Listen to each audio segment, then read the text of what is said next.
Lawmakers and officials across the country are taking a long look now at the protection in place for elected officials following the tragedy in Tucson.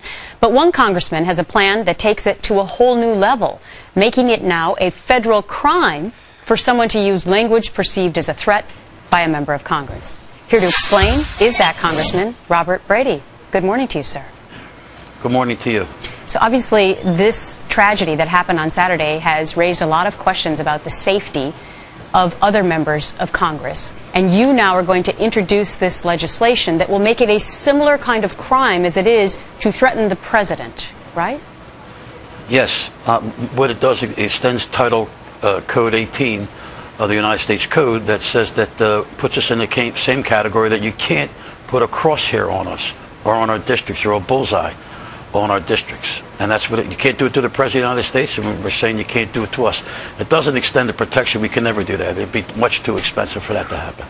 All right, so you're not calling, as some have alluded to, Secret Service to be tailing all members of Congress? No, I'm not saying that at all, nor would I want them to tail me.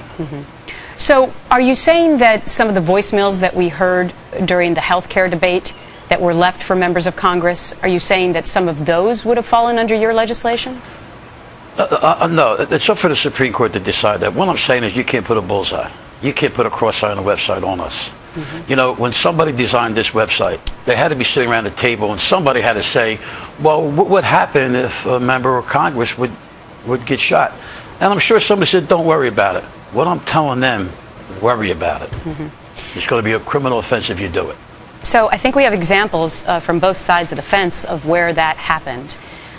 We have the Sarah Palin 2010 map that you were talking about here from Sarah PAC with the crosshairs. And we also have an example from the Democratic Leadership Council from 2004.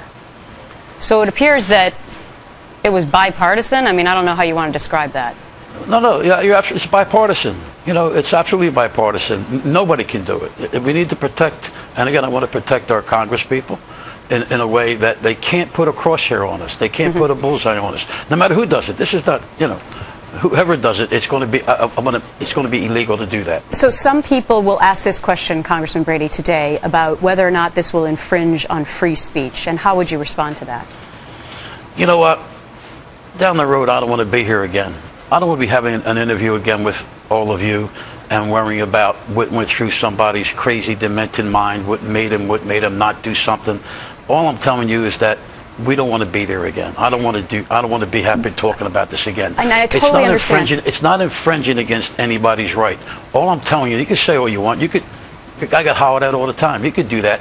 Just don't. You're not allowed to put illegal to put a bullseye on us. Right. Illegal to put a crosshair on us. But real quickly, the suspect in this is in a coma. I know she is. She's in a coma because it was a bullseye or crosshair put on her. Well, we don't know exactly if there's a connection between that. I mean, nothing about Jared Loughner's past. Was there anything political in any of these rants that we've uncovered thus far? And that's what I was going to say in the final question, which is. Would that have stopped? Would your legislation have stopped Jared Loughner? I don't know what was in his demented mind. Again, I don't want to be here again. I just want to. I don't know what was in this crazy person's mind that killed 6 people, that injured 14 people. A little 9-year-old girl is dead. A federal judge is dead, and a gracious lady, a classy lady, is lying in a coma. I don't went through that mind, but I don't want to be here again and have to have a conversation again. I want to eliminate what may have been. I'm not a psychologist. I'm saying it. Right. All this does is say you can't put a bullseye or a crosshair on a member of Congress.